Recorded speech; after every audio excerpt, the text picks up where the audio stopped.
Aqui está um depoimento de uma mãe dizendo que foi dedicada aos filhos, mas não aconteceu nada de bom na estrutura da educação dos filhos. Permaneça no bem. O amor é a luz mesmo no plantão. Se você fez e semeou tudo, você vai colher. Talvez não agora, porque a gente quer colher agora. Talvez o filho ou a filha ingrata de hoje seja um antigo abandonado e que desconfia de nós, que não tem uma relação conosco, que permanece ainda desconfiado, rebelde conosco. E é natural que ainda não acredita em nós, mas vai despertar. O importante é fazermos a nossa parte. Talvez ele não desperte agora, mas depois ele vai reconhecer. Nada do bem que fizermos que fica indiferente, que fica sem ser contabilizado na lei universal. Se você for uma mãe dedicada, permaneça em consciência de paz, como diz Santo Agostinho em Evangelho segundo o Espiritismo. Porque às vezes o filho pode ser um espírito primário, que não vai despertar nessa encarnação, mas você começou a semear o plantio que vai colher no futuro. A mediunidade acentuada desperta-se com sofrimento do médium ou não? Às vezes, como nós falamos, muitas vezes sim, desperta com sofrimento do médium. Ocorre, no entanto, que o direcionamento que dá vai fazer com que o médium se sinta às vezes mais saudável, mais tranquilo ou não, a depender do uso que ele faça da sua faculdade mediúnica. Tudo depende do direcionamento, mas quase sempre no início é feito de muito sofrimento por conta das dívidas também que o médium traz, dos seus compromissos anteriores que agora desaguam através da mediunidade, que poderia ser através de outra coisa, através de outra prova, de uma doença, de uma enfermidade, de uma situação familiar, vem através da mediunidade as cobranças, o mal-estar, etc., mas que ele já está reparando e já está se conduzindo bem, caso as coisas sejam direcionadas a contento. Então, inicialmente, acontece esses sofrimentos que são naturais. Qual é a diferença de louvar a Deus e amar o outro ou o próximo? Louvar a Deus é o amor a Deus, o reconhecimento, a submissão a Deus. E o amor ao próximo é a caridade, é a beneficência. Sou compositor e canto também, mas muita gente diz que canto muito bem, mas não consigo Como posso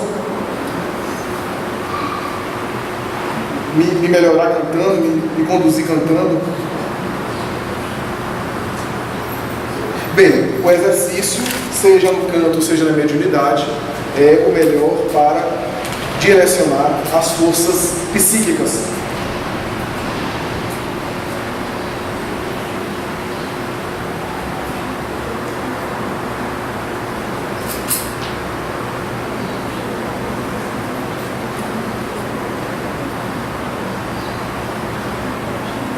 Bem, a gente está falando aqui sobre o caso da personalidade pública que morreu no acidente de avião e que houve um suposto sensitivo ou um sensitivo que antecipou a ocorrência.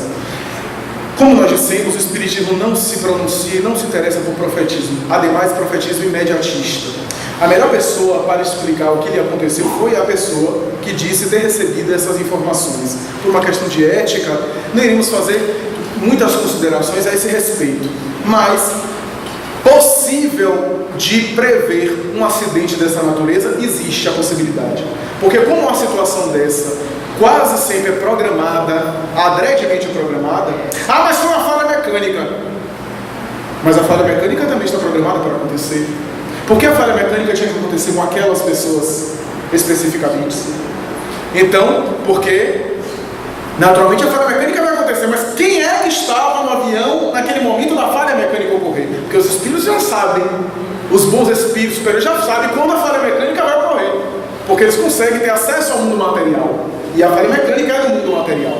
Então é natural isso ocorrer, que às vezes uma situação dessa estava programada. Chegando um tempo, as pessoas são magneticamente envolvidas e arrastadas para aquela situação específica para ocorrer a desencarnação, que para nós é uma tragédia, para o mundo espiritual não necessariamente. Não necessariamente, às vezes é só tirar uma roupa e entrar na vida verdadeira, através de uma desencarnação que para nós é dolorosa, mas para o mundo espiritual pouco importa a gente voltar para casa de bicicleta, de avião ou de carro. O importante é voltar para casa. Kardec chega a perguntar: se um raio cai em tal lugar, são os espíritos que direcionaram para atingir o homem? Os espíritos disseram que não. O raio é um fenômeno da natureza, não é, o fenômeno em si não é intelectual, não é inteligente, estava programado para cair ali. Mas talvez os bons espíritos intuíram aquele homem, o anjo da guarda, para ir até aquele lugar para desencarnar daquela maneira, porque chegou o seu tempo de desencarnar. E a gente pensa que guia desgraçado é esse que faz um negócio desse. Porque para o guia, desencarnar não é uma tragédia. Para nós é uma tragédia, e para aqueles que ficam aqui na grande saudade, na grande soledade, que também estão em cursos nessa provação coletiva, nessa expiação coletiva. Possível de prever? É, mas sempre é visto com muita suspeita, com muita desconfiança. Porque cada um fala o que quer depois que ocorre uma tragédia dessa natureza. Não temos como verificar, como confirmar especificamente se X ou Y falou, se tal documento foi realmente registrado em cartório ou não, se isso aconteceu. É difícil de saber. É como certa vez me perguntaram sobre fulana Beltrana que estava aparecendo na televisão dizendo que viviam de luz. Me engana que eu gosto. Só que a luz dela devia ter sabor de bacon. Porque as pessoas querem fazer estilo moda, querem aparecer, e a gente fica, nossa, já pensou? A gente ia gastar uma luz danada em casa, mas ia se alimentar de luz. Então nós começamos a enveredar em fantasias que a gente gosta, e alguns juram que as pessoas, tal e tal pessoa, vivem de luz. Mas como a gente não está convivendo com elas para acompanhar essa fotossíntese, nós não sabemos como é que isso é.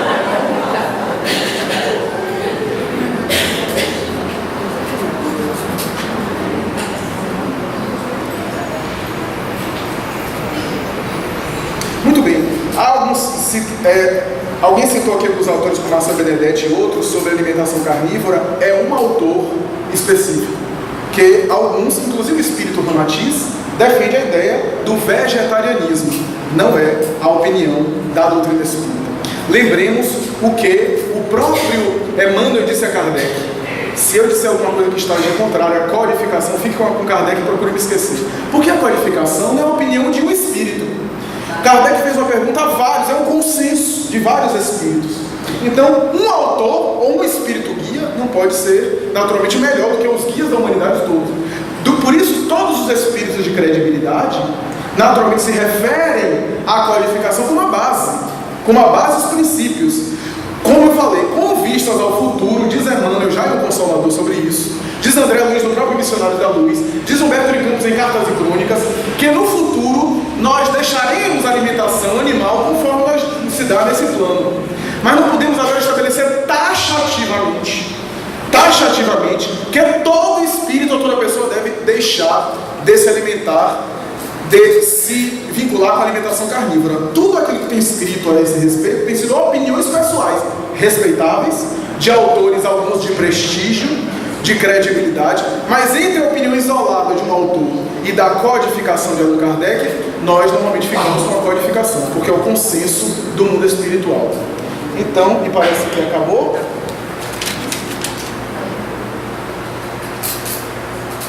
Fala sobre o papel do doutrinador, é realmente um médium de intuição, um médium não ostensivo de intuição. Hermínio de Miranda chega a dizer que o ideal seria que ele fosse um médium realmente sem faculdades ostensivas, porque se ele é um médium de incorporação a rigor e um médium de incorporação está dando transe, ele pode sentir também a sensação de incorporação durante a doutrinação. Não que não possa o doutrinador ser também médium de incorporação, mas sugere-se que não seja, que seja um médium mais de intuição para captar as palavras adequadas, para dizer entidade, para ter o tato, o bom tato psicológico, a sensibilidade de ir conduzindo a entidade aos poucos. Você sabe onde é que já está? Não sei onde é que é isso.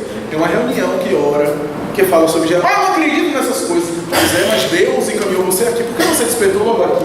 É uma espécie de hospital também, hospital de almas. Você sabia que nós aqui falamos sobre a vida espiritual, falamos sobre a vida após a morte? Alguns espíritos que já morreram voltam para se comunicar conosco. Alguns nem sabem que morreram em cruzes. Por que isso? Pois é, tem muita gente que se comunica aqui e nem sabe, nem se deu conta de que desencarnou, que já foi para a pátria espiritual, para ele ir caindo a ficha lentamente. E daqui a pouco a gente diz assim: olhe para você, eu vou ajudar você. E aí aplicamos um passo, fazemos uma sugestão como se fosse uma hipnose, porque estamos num mundo de ideias psíquicas. Olhe para você, veja, enxergue você, veja como é que você está falando comigo. Você está usando um corpo que não é seu, o corpo de outra pessoa. Às vezes isso fica um impacto, um susto. Isso que é isso? Que negócio é esse? Que feitiçaria? Que alucinação é essa? Não, é porque a vida continua, a morte não existe. Você morreu, o espírito vai morrer de novo. Porque é um choque, o espírito não está ainda consciente. o doutrinador deve ter citado uma espécie de psicoterapeuta, ele vai ouvir mais até do que falar.